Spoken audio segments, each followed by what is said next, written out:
Buenos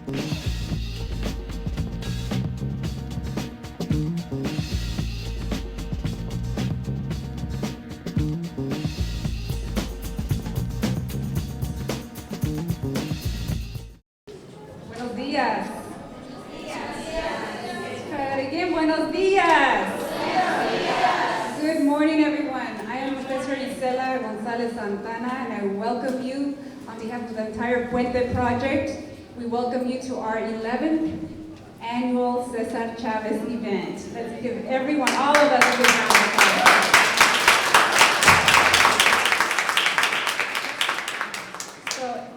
Like I said, 11 years, and it's actually 12, but once I started telling everybody that it's 11, I kind of left it as 11, but I was making calculations the other day, and I saw an old brochure program from 2005, and I realized, oh, wait a minute, this is actually our 12th year that we're celebrating this. And that's a big accomplishment, because I think it's one thing to start a tradition, but it's another thing to actually keep it going. It takes a lot of work, it takes a lot of commitments. Puente Project, just a little information for those who may not know.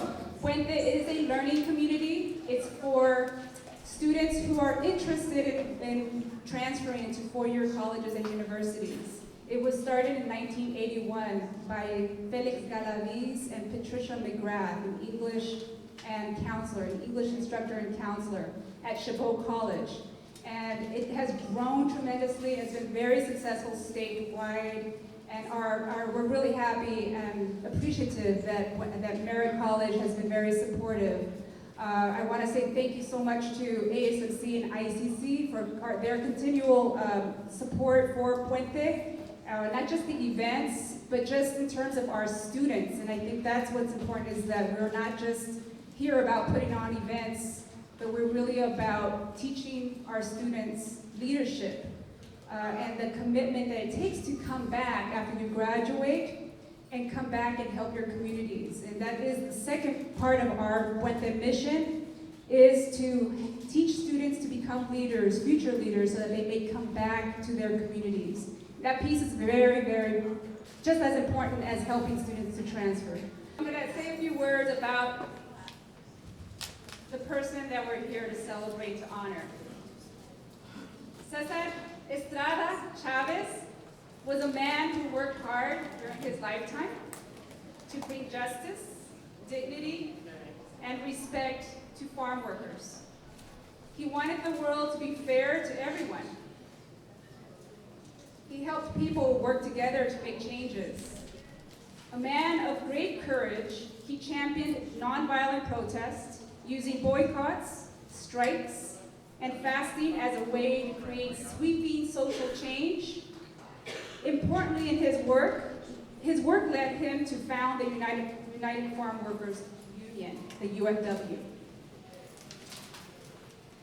His remarkable achievements towards social justice and human rights serve as an excellent example to young people of how vital their voices are in bringing about change and championing causes that are as relevant today as they were in his day.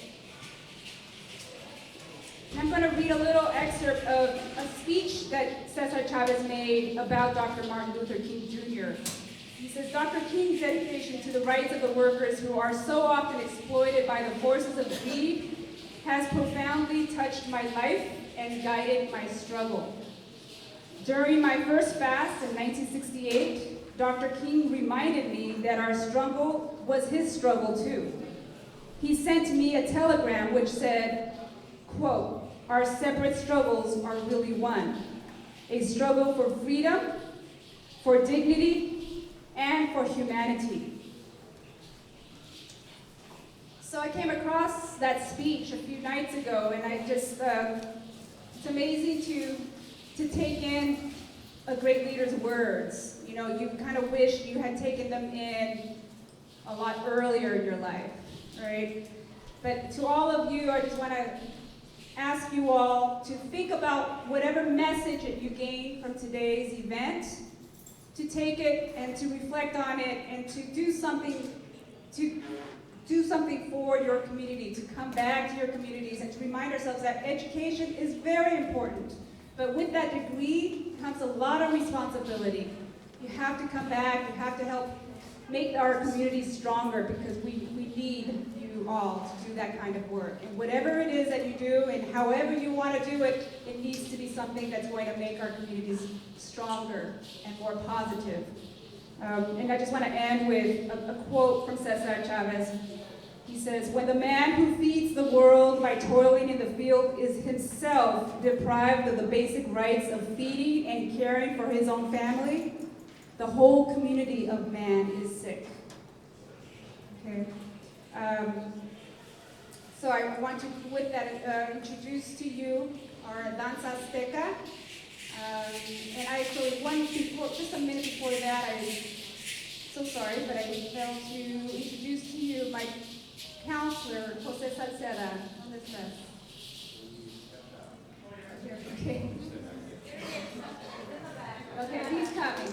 So let's give Jose Salceda, who is our elected counselor,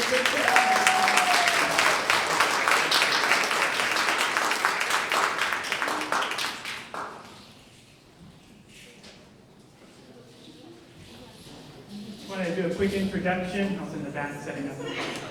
My name is Jose Salceda. I'm the new Puente Council instructor here at Merritt College. Very excited to be here.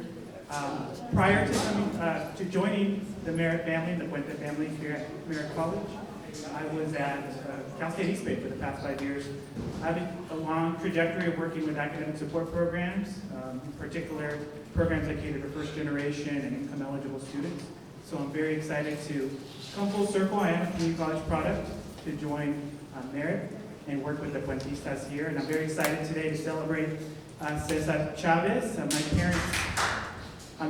parents, when they immigrated from Mexico, they began working in the fields in Napa Valley, so picking grapes. And so for me, that was very impactful and very powerful, because I would see them come home after long days working out in the sun, backbreaking jobs, both my father and mother. And so from an early age, instilled in us the opportunities that education would afford to us. And so for me, it's very powerful to see that. And for me, I view Cesar Chavez personally as one of my role models, and definitely a pioneer in the Chicano movement, and a pioneer for all of us ethnic, racial, minority faculty, staff, and students. So I'm very excited to be here and very excited to join the Puente family in America. Thank you. Good afternoon, everyone. We tried to get you sunshine, but it's coming. It's so good to welcome you, to have you here, to be able to enjoy this wonderful celebration. Most of us were not born when Cesar Chavez actually passed away, but there's a few of us who were around during the struggle, during the grape strikes. And I had the privilege of meeting this gentleman, and he was a gentleman, here in Union City in a house meeting. And it was not above him or beneath him to meet and speak to whoever, to share what his vision was and what he was trying to accomplish. I was so impressed with the man that for my senior undergraduate work, my senior project was in the leadership qualities of Cesar Chavez, which I have incorporated into my life and what I believe in also. It's so great today to have you here, to take a moment to celebrate and reflect on what it is that where we've come from, what we're doing, and where it is that we want to go. And as an aside, you also should be aware that the wisdom of this Board of Trustees of the Peralta Community College District has seen it fit to celebrate the legacy of Cesar Chavez by us being closed tomorrow. Don't come to school. We're going to be completely closed down to celebrate the legacy of Cesar Chavez. So once again, I want to welcome you on behalf of the President, Dr. Norma Ambriz-Galaviz, who wanted so much to be here, but had to be in Sacramento today. So on her behalf, I welcome you. And I want to leave you with the words that a staff member put out this morning within the Peralta system. And she writes, and it's attributed to Cesar Chavez: "Once social change begins, it cannot be reversed. You cannot uneducate a person who has learned to read. You cannot humiliate the person who feels pride. You cannot oppress the people who are not afraid anymore. We have seen the future, and the future is ours, and the future is now. Let's celebrate. Thank you, Garcilaso, for those wise words. Very nice. All right, so our next presentation is from two members of our Puente Club, our historian, Gabriela Nieves, and our webmaster, Jessica Medilla. They put together a nice slideshow about Cesar Chavez, events that are happening now with the Union Farm Workers and as well of his past work. So let's give him a round of applause.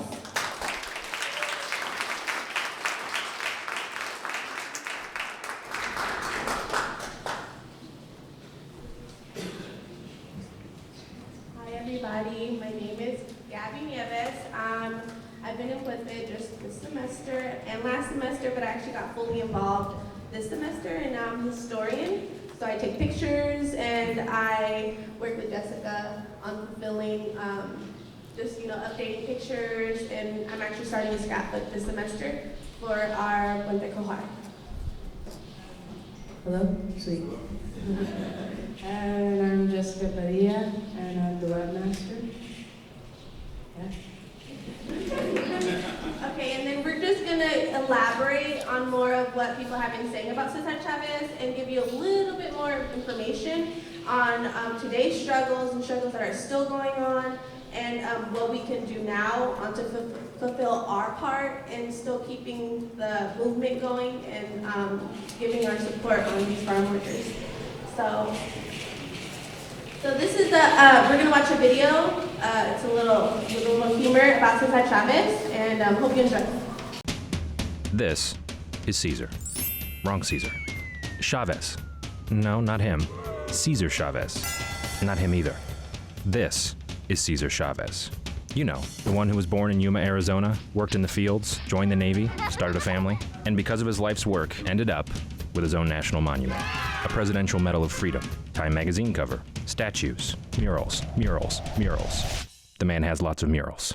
A Google Doodle, his own holiday in 3 U.S. states, Apple ads, stamps. Do you have a stamp? You don't have a stamp. Libraries, schools, parks, streets, highways, and a naval ship, all named after him. A ship? Yeah, a ship. And when people compare him to famous Americans, they use words like inspiration, pioneer, luminary, legend, hero. But why? It all started with a grape. Well, lots of grapes. All of us are looking for a union for farm workers. Cesar Chavez fought for farm workers' rights to a fair wage, lunch breaks, bathrooms, and access to clean water. He had a vision of equality and social change for all people, and some people agreed. Our separate struggles are really one, a struggle for freedom, for dignity, and for humanity. We are together with you in spirit and determination that our dreams for a better tomorrow will be realized. In 1962, he co-founded a group that became the first successful farm workers union in American history, steadfast in nonviolence. He marched with supporters 340 miles to the state capitol, completed a 25-day water-only fast, all in the middle of a grape boycott that swept the nation for 5 years until victory for thousands of farm workers. Cesar Chavez continued his fight for farm workers until his death in 1993, but his message of nonviolence, unity, justice, and the rights of all people continues on today. He's Cesar Chavez, an American, a hero. You can honor Cesar's work and the millions he's inspired by urging the president to declare a National Day of Service for Cesar Chavez. Go to takepart.com/Chavez. Sign the petition. Continue the legacy. Okay, so obviously we don't have a full-on victory on what Cesar Chavez has done in the UFW campaign and whatnot. So we're here to kind of enlighten on what we still need to do and what struggles we still have to get victory on. So today's struggles have to do with health and safety, low wages, housing, and low education. For health and safety, a lot of farm workers are still working under the sun for tons and tons and tons of hours, and with no shade, with limited of breaks and water breaks, and many of the farm workers choose not to take breaks because of the fact that they get paid on how many buckets or bags they fill up. And so that makes you want to think like, well, if I need to fill up so-and-so bags to get this amount of money, I'm not going to take these breaks. I'm going to just work through it, which then leads to them having problems with the sun and, getting the skin disease and all these type of things. Another thing with that is that they bend over for hours and they get heat-related illnesses, which causes heat exhaustion, nausea, dizziness, and even death. They get heat stroke, and it's the leading cause of death in farm workers. And farmers get paid by piece, so this also, like I said, they want to work more, so less breaks. Another thing that's very big is toxics and pesticides. And a lot of people don't seem to realize that their fruit and vegetables have a lot of toxins and pesticides, and that's why some people can afford organic stuff. But people don't seem to realize that a lot of these farm workers are also getting these pesticides on their skin, which then has them get more skin disease and whatnot. So that's another huge thing that a lot of people don't acknowledge. Toxic pesticides can also result in skin cancer, diabetes, Alzheimer's, cancer, autism, memory loss, and birth defects. So if a woman is pregnant and she still has to work for money, she can have that baby and still have birth defects. For low wages, the price rate, so it's called the piece rate, which is also, like I said, depending on how many bags of vegetables you put them together is how much you get paid. There's no job security, so for example, just like when we had the drought, that also completely is relevant to how much these people get paid, because if there's no work in California and there's a big drought, they can't afford to move on to another place to get more housing or just money in general. And then also there's barriers to accessing healthcare. A lot of these people who live in the farm area don't have access or transportation to make their way to a hospital or to even a clinic. And those who do have healthcare is either overly priced or they're very limited to what they can actually get. So most of them can only get emergency care, but then again, when it's an emergency, they don't have the card to just get in and go. For low wages, education, a lot of people in the farm community don't really send their children to get an education because of the fact of no transportation or because of the fact that they need more money. So if I have all these other children that are able to help me and they're old enough to work in the farm community, why not have them work with us to get more money rather than sending them off to get an education? And women rights, a lot of people don't seem to realize that a lot of women work in the farms, and because of that, that has a lot of influence on getting sexually harassed. A lot of them get raped, and a lot of them have to dress up as men because of the fact that to not show themselves as oh, I'm vulnerable, or oh, I want to wear a short shirt because it's hot, but yet I might be sexually harassed when I make my way back to the station. And a lot of them get paid under their husband's checks, which means it's lower pay, which is ridiculous, even though they're married, but it's still kind of she worked her part and he worked his part. And then housing, it's either too expensive, so many people live together in one place, which causes overcrowding and unsanitation. What can we do now? Vote with your dollar. Vote with your dollar means that basically anything you put your money into, you are supporting that company. So if you're putting your money into big corporations or local businesses, and so if you're putting your money into big corporations, you're supporting their company, and they're probably making things that are detrimental, harming to humans, like Driscoll's, they're farmers, and they're in third world countries, in Mexico and many other countries. They have farmers picking with pesticides and chemicalized things, and that's not healthy for us. And if we change it, if we support if you vote with your dollar and you support local businesses, you're supporting people who are caring about us and caring about nature, and that are giving back to the community. Let's see. Yeah.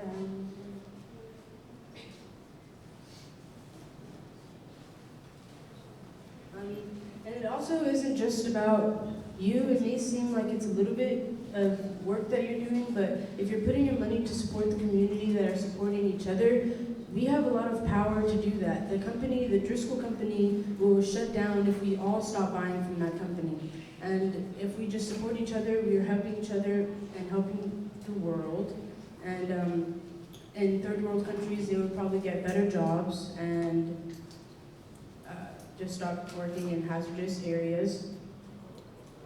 To elaborate what Jessica mentioned is that Driscoll's is a company that has a lot of farms that has strawberries and all kinds of berries, and till this day, they still don't give farm workers any union rights, and they treat them like just anything other than a human, and they still spray pesticides and give them no gloves, no glasses, no nothing, and something that has been going on ever since Cesar Chavez has been fighting for. He got a small victory, however, it's still going on now.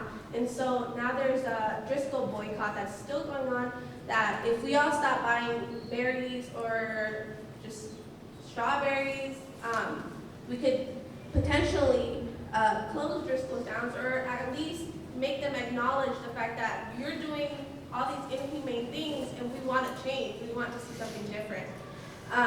Ways you can do this is either you can support, so if it's not signing a petition on UFW.com, you can go out and march and stand on a picket line and show your support. Another thing is by joining, not just standing there, but actually join on in the marches and actually start, speaking, or not even speaking, but chanting with them on things that you want to get the voice out on, or create change. I know there's a couple of ways you can do that. On UFW.com, you can either, they have a curriculum there that shows you, as for teachers, counselors, anyone, to start a curriculum about migrant farmer workers and not just teach these people these things, but also to have them acknowledge that there's something that needs to be changed.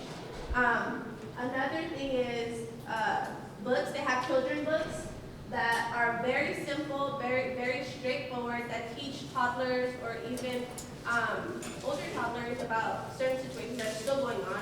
And something that I do with my son is I tell them, okay, these are strawberries, but this is where we get them from, this is who works for them, this is how we get them, not just here are some strawberries, here are your fruits, eat them. It's time to show our young ones who will later take on the step for us and let them acknowledge the fact that it's not easy to get what we have now. So the change starts with one person, which was Cesar Chavez and the UFW, and it is up to us to continue it by doing these things. Yeah, it really, we the people, the community can really change if we really want to. If we all really stop buying from these companies, those companies will shut down and they will realize that we can do it for ourselves, and they will give us, we will have better resources and just more help from them, so that we can just make a better community for each other, because we really can change it. And if we all just kind of notice it and put action into it, then we can do something. And we have so much power. You should use it. And they, the hierarchy, really know we have that much, a lot of power, and we don't know it, and we need to educate ourselves and just teach each other, teach our community, because we can really benefit from that.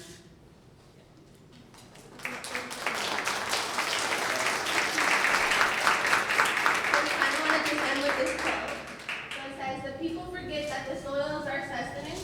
It is sacred trust. It is what we have worked for us for centuries." By Cesar Chavez. Thank you. As you guys know, it's election year, and it's time for us to vote for a new president, a new person in the White House. To emphasize on them trying to make a change, we have a table right over here on my right-hand side, well, probably your guys' left, to go register and vote. And, this is an important year to vote. We need to see some changes and stop some people that are trying to make some negative changes and all this stuff that we push for change. So, to continue with the program, we have our keynote speaker going to come and speak to us and, give us some more knowledge of our history. Our guest speaker is Senator Merritt. He was a member of the Black Panther Party for years. He helped develop and implement communities all over America in several programs, such as the Breakfast for school children, free clinics, and the Sickle Cell Anemia Foundation. A book written by Dr. Ricky Benson of UC Berkeley called A Party Music features the work that Cesar Ned and 3 other members engaged in and influence they had on the music of the 60s and 70s. Cesar Ned has lectured at high schools, colleges nationwide, and has done numerous radio interviews, has appeared on the BET, the American Gangster series, and TV's One Black Celebrity Crime Files. Cesar Ned has served 2 terms as commissioner of the city of Oakland and was an ambassador of the former mayor of Oakland. Now, no further than ado, let's give a big hand of applause to Mr. Cesar Ned.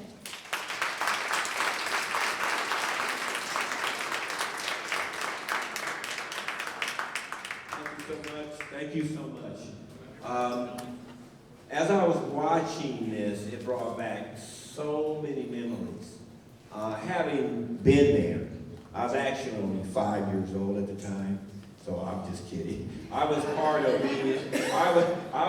of the movement at the time, and I have a story to tell. And first of all, I want to say extended greetings from the International Host Committee this year, celebrating the 50th anniversary of the founding of the Black Panther Party right here in Oakland, California. This is our story. And the thing about it is I was talking with Dr. Santana. I want to first thank her and everyone else, Dr. Chavez, and everyone concerned, Dr. Celia, in terms of bringing this about and allowing us to bring some knowledge of lost history, of the solidarity and relationship that we had, which was actually a life and death situation. Because as Cesar got involved in what he was doing, he also was a target of the U.S. government. He was harassed, his family was threatened, and it's so funny as all of us look at today, how the work is now being recognized and celebrated. Back then, it wasn't such a great story as far as people really understanding outside of the community, because the news media would smear him, the news media would smear, but thanks to the power of the people, thanks to our own publications, and thanks to the ability to weed through the truth and our actual work where people could see what we're doing, the truth stood on its own. So it's a common struggle against a common enemy. I want you to take a deep breath with me, like this, and let it out. I'm going to take you on a little journey. But before I begin, is it okay if I tell you about 1 minute, a little bit about myself, those who don't know? Is it okay? All right, okay. I started off, I want to let you know that the Black Panther Party, as well as many of the organizations that supported the United Farm Workers, were students. Just before I get to being a student, I want to let you in on a little thing. I grew up in the Sacramento Valley.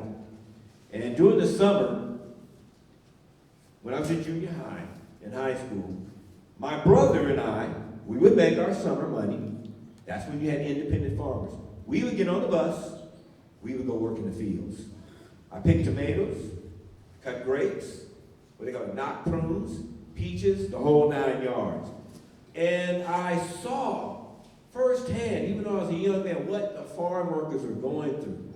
The treatment that were out in the field. They were paying 25 cents for a crate that big full of tomatoes. And I had an opportunity to talk with and see the passion. And back then we would talk about the same things that we all wanted. Decent housing, decent education, clothing, and an opportunity to thrive in a nation that promises everyone has equal opportunity. So when I was a student, I was going to Sacramento State University. I was running track. Got a call from the coach one day. He calls me and says, I need to talk with you. You had 2 visitors. I said, well, who were they? A couple of professors I didn't go to class with? Did I do something on campus? He said, no, they were from the FBI. They told us that if you stop organizing and leave the Black Panther Party, stop being a student organizing on campus, that they'll send you to any school in the country, full ride. So I said, Harvard? Yes. Yale? Yes. Anywhere you want to go. So there was this pause between us. This was 1969, and he was from the Midwest. The movement was really strong at that point in time. I told him I can't do that. So my life took another turn. As many of us, black and brown, all across America, made the decision so people could stand on our shoulders. We made that decision to make a difference because we had been enlightened. We had become critical thinkers, and we said no more. And remember, at that time, the king was killed. And for us, we would say, long live the king. The king is dead. But for us, it was like our 9/11. It said we have to stop and create a concept of self-defense, which I'm going to get in a little bit later and show how this is a great American story, one of the greatest ever told in terms of the relationship between the United Farm Workers and Black Panther Party and the black community. The year was 1969. Cesar Chavez, president of the United Farm Workers, wrote on Mr. McGowan. And if you mention his name to any old-timers here in Oakland, you'll begin to understand who this person was. A very conservative in their opinion, in their ways, in their lifestyle, and their viewpoints about people of color, CEO of the Safeway Corporation. I remember the letter that was shown to us that Cesar wrote. He wrote a letter to McGowan, the CEO of Safeway, that blacks, Filipinos, which Cesar brought all together in one movement, and members of all minorities are standing together with the United Farm Workers. Well, what happened was McGowan said, yeah, right. Come on down here, and what we're going to do, we're going to have some union busters. Where, like the old days, you'd be on the picket line, people come and bust you up and start fights with farm workers and try to intimidate them. But the critical mistake that he made, this is historical, McGowan's tragic mistake was that he had not figured on involvement of the Black Panther Party, the strongest ally of the UFW in Oakland and basically across America for a strong 5-year period. Now, the thing about it was that we came in contact with the United Farm Workers. It was 1969. We had just moved our office from central headquarters, which was located in West Oakland, to East Oakland on 85th. It was like about 85 or 90 degrees. So we hear all this going on, and we look outside and we see the United Farm Workers with their banner marching down the middle of East Oakland. So we came up and said, what are you guys doing and where are you going? They said, we're marching to Oakland. We're actually going to Sacramento. We're going to march there. We're the United Farm Workers for better rights, for unions, for decent housing, for stop being treated like we're inhuman. So we invited them into the office. Fed them, ate, talked for a while, and got right out there with them. And that was the historical significance of what took place. The idea, and I think that Dr. Silva mentioned about how quiet he was. I call him the quiet storm. He was an intense, unbelievable, unmovable person. Gentle in his voice, but a giant in stature. And the idea of the fact of what took place was the galvanizing effort of the truth of what we did and how we brought everybody together. There was solidarity from every community, even including, we had organized whites from West Virginia who were not supposed to like people of color. And that was the major thing that Cesar was able to do, that this nation, who was opposed to human rights and everyone having a decent life, tried to stop. In opposing both the UFW and the Black Panther Party, Safeway had unwittingly brought together what appears unlikely allies. Mexican-American farm workers, nonviolent rural Catholics, and urban African-Americans advocating self-defense. But I really feel the combination worked, because as one of the farmers, I never will forget her statement, she'd always say, the Black Panthers will stick with it, they won't quit. They'll stick with it to the end. Because at that point in time, I think there was a realization that you better not try any harm, and you're harming our people, our brothers and sisters. They're out here for a cause. We will stand by them. As a matter of fact, when the injunction came down, and they were told to come on out here and union busters will stop you, we told them not to go. We went ourselves. And we dared them, and the community came out with us. Well, successfully what happened was, we shut down Safeway. We shut down Safeway to the point where they had to give them what they wanted. And actually today, there are people in the black communities that don't buy grapes and lettuce. Maybe they didn't get the memo that it was initially over, but because of the work that we did together, they said that we're going to stay together and we're going to support these kind of things. Now, here I have on here, together we stand, together we rise. It's really ironic being back up here again because I helped organize students during the 70s for Bobby Seale's campaign, which Cesar was a big part of. And he's also a big part of the United Farm Workers and Mexican American people. Were a very big part of getting the first black mayor and mayor elected here in the city of Oakland, California. Because of the commonality of needs, desires, and working together. And that has really been lost. Over the last 25 or 30 years, we've all taken a very close look at it. And we said, what happened? So I owe it to Cesar, and not only him, but everyone else who was part of that movement. You know, I had a list, which we're going to be highlighting, over 100 of my comrades. And I don't know the total of the members of the Brown Berets and the Young Lords, which were Latino organizations, and everyone else who are no longer here. Who stood in the gap for you? Who said no more? It wasn't for fame and fortune. We didn't think we'd all be here. We were doing it out of necessity. And have I changed? I still feel as convicted as ever, and I will not change. And this is my life's work. And I will continue doing it to galvanize us all, to realize that in numbers, the solidarity extended not only with the farm workers, but it extended also with the Native Americans. We had white progressives. It was across the board. That's what made us dangerous. It was the education, which was a constant concept. You know, the principles that we stood upon gave us the resolve to stick with what they were going through when there was no allies. Before 1969, no one wanted to support it. We jumped on board and said, we got you. We're going to be here with you. And if we said we have you and we're going to be with you, you can take that to the bank. Because our level of commitment was probably well beyond the majority of people, as you well know, all that we faced. He was also on the COINTELPRO list.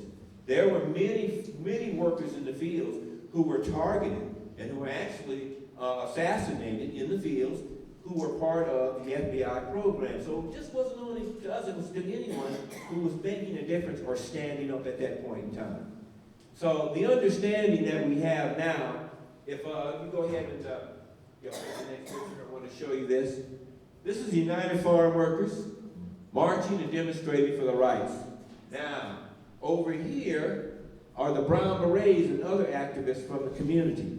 I was asking some of the students, and it's not their fault that they didn't know that there were active organizations in your own community. The 10-point platform and program that was created by the Panthers, Black Panther Party, everyone adopted it for their own particular needs. It was like, we're all people. You have to eat, don't you? You want a house, don't you? You like wearing nice suits. You do that every day anyway. So you want to be able to live a decent life that you were promised being here in this country. So we took the commonality of all the needs, and we said we're all together in this. Let's look who's dividing us. Let's take a close look at if there's a common denominator in terms of what they're doing, each and every one of us. And we did. We found it. We worked it out, and we began to work together and to make changes.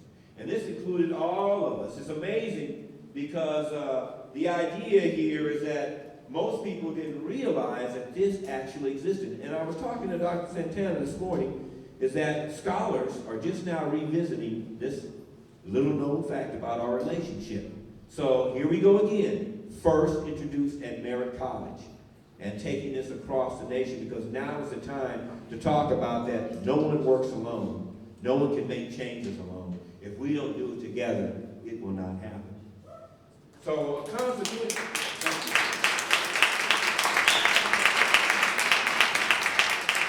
And also I want to mention, Cesar, there was Dolores Erta and Philip Veracruz, were the three founding members of the United Farm Workers, who I had the pleasure of knowing each and every one of them.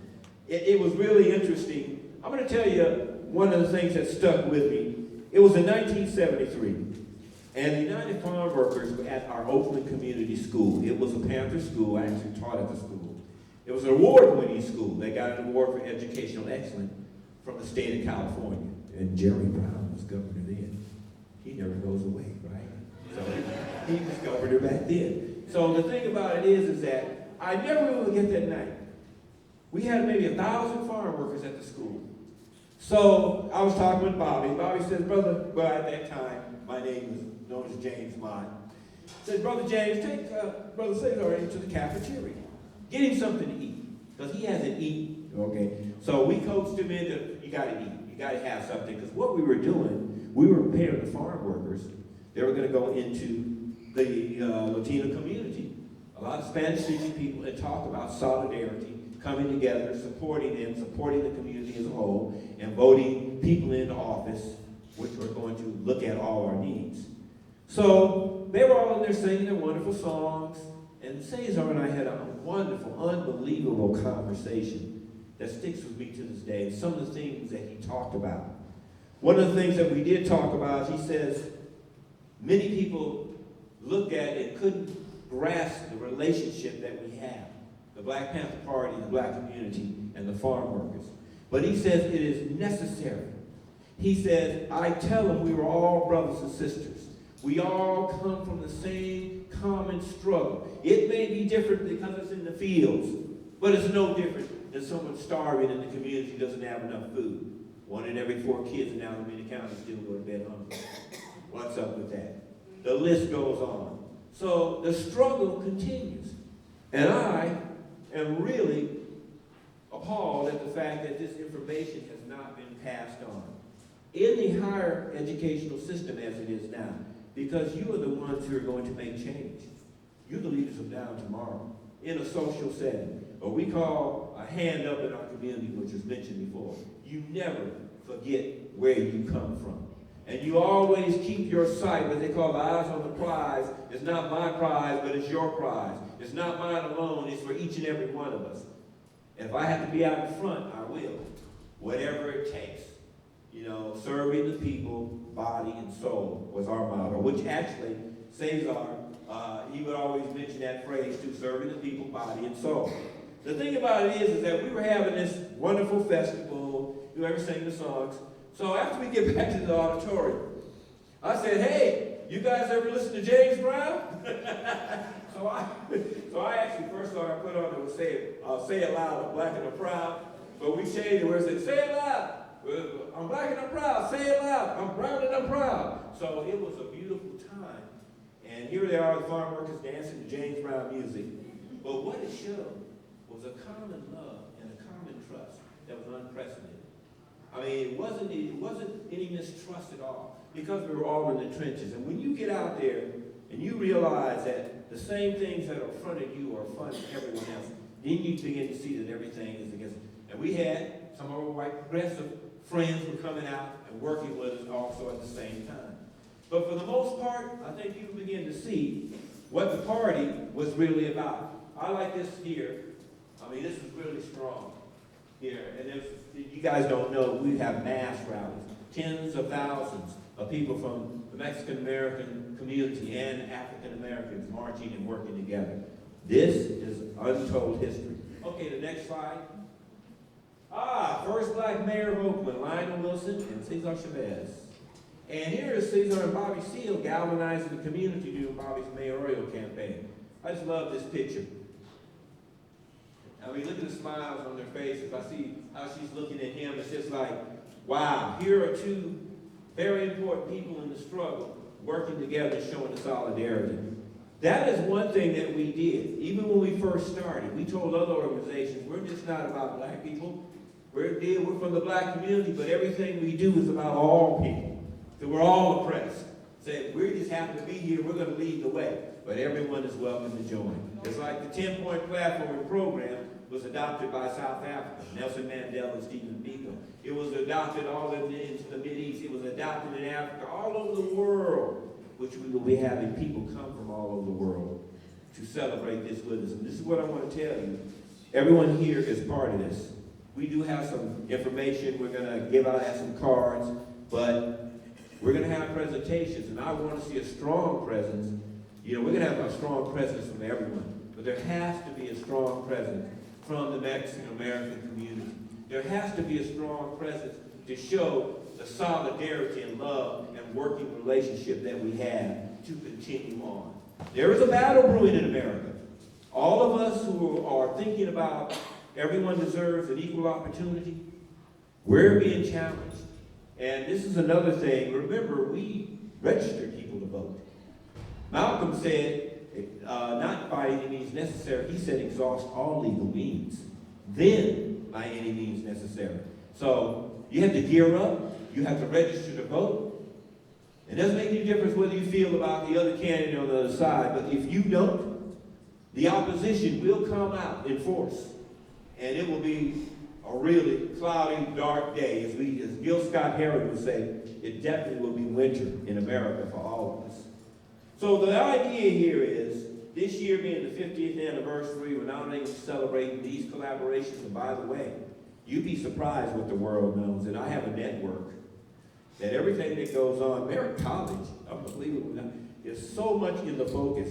I think when Congressman Lee was here, when Bobby Seale spoke, she talked about how everywhere she goes in the country, Merritt College, oh, that's the home of parents and socially active people, people of color. And every time I see something now, they show the interest of this Merritt College. It's amazing. Even the students at Missouri State, who had that situation where the football team didn't play, remember, because of racism, they had to give it a present. Everyone's looking at what's happening here there. You have an unbelievable legacy. And even when people apply to other colleges and they find out you go to Merritt, they love it. Because first of all, they feel that you're socially active, they're going to get involved on campus, in the community. So you have a legacy here. But most important of all is the legacy of all of us together. And the most important thing is to keep that alive. Your struggle is my struggle. Your pain is my pain. Your joy is my joy. And unless it happens like that, then there'll be no day where we can say that we are truly free and that we have made changes unless we do it together. It can't be done alone.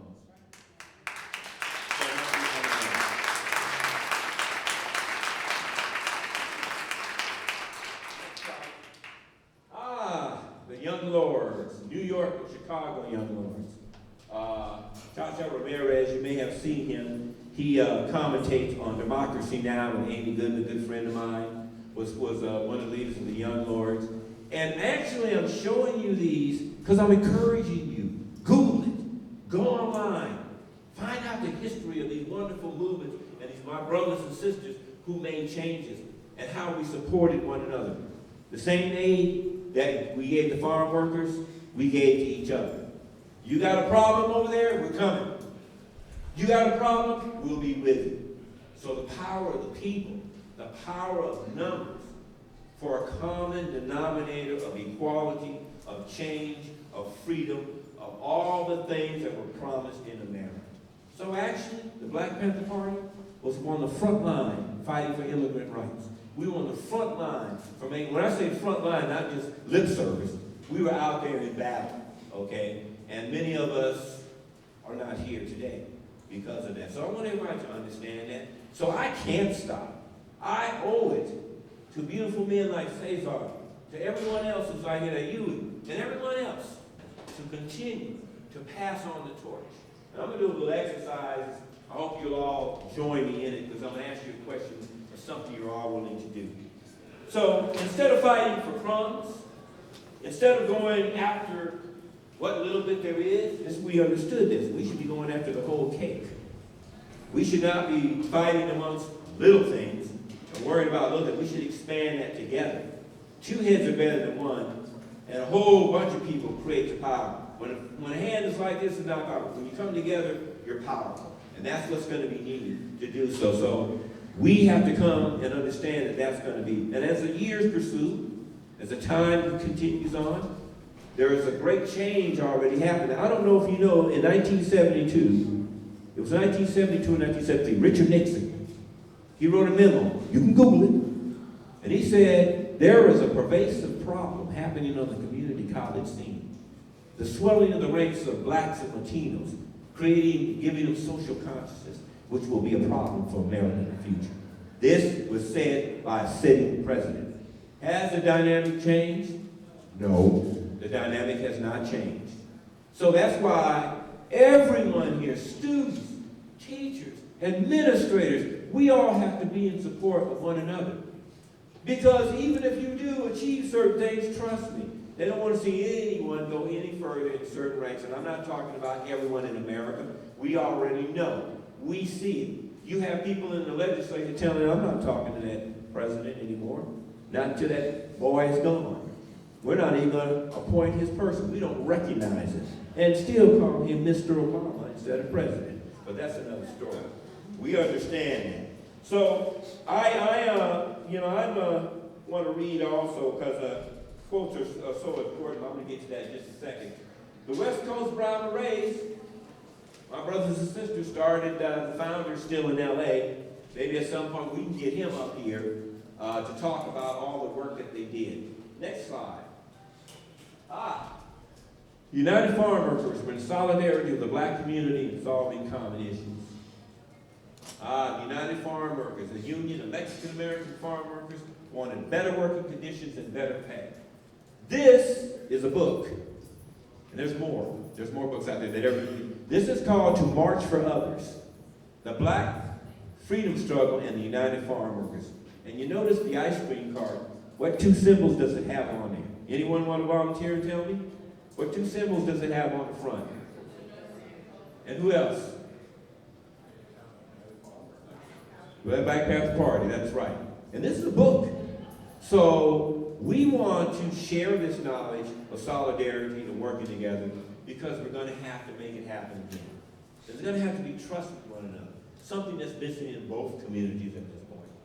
In every community, we have to make a stand and listen.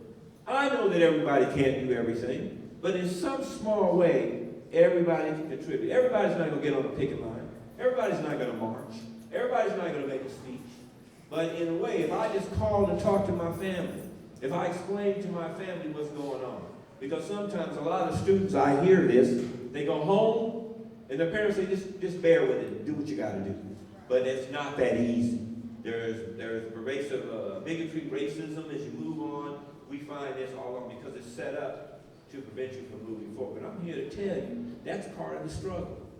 That's part of the struggle. And when you understand your history and know who you are, there's nothing they can do to stop you. There's nothing they can do to turn you around.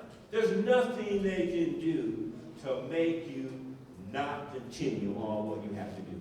Because if you already know what's being thrown at you, you're ready for it. Am I right? Yeah. All right. So, in essence, this book is a good one. You go on Lauren or Isa. It's a great story. It tells the truth about what took place. Next slide, please. And this is our newspaper. At this point in time, this went all over the country, actually all over the world. And I think at that point in time, we had a circulation of about 350,000 copies every week. Well, those copies that would get thrown off the airplane. Some of our papers never arrived and get kicked off the plane mysteriously. But we had a national call. So the nation, all our chapters and branches, wherever there was a Safeway, wherever farm workers worked in any state, they were boycotted. The community supported it. So this became a national movement. And we were actually very serious about this whole concept. So we poured everything we could into the concept. And this last picture, the Black Panther Party, through the leadership of Bobby Seale and Huey P. Newton, exemplified solidarity, cooperation, and collaboration. The nation and the world was informed about the United Farm Workers' quest for equal rights through the Black Panther Party's newspaper. And that's how it hit the rest of the world. And then when people saw, it was funny. People would come by the Safeway and say, oh, who's out there? It looks like those Mexican farm workers and the Black Panthers. Well, what is it about? I don't know, but they must be doing something right. I'm not going in the store to buy anything. And then when they begin to find out, the community joined us. It was amazing. Here's the danger, and it was on 27th. Then, when you boycott a store, this was what the whole community had considered. They made the sacrifice, what was right, because they know when you close down a store in your community, they can pull it out. They'll take it out of the community. So there was much thought about what we did. But the community, we canvassed the community, we asked them what they think. They said, we got to do it. It has to be done. And we did it, and it worked. So we have no regrets as far as that goes. So listen, I just want to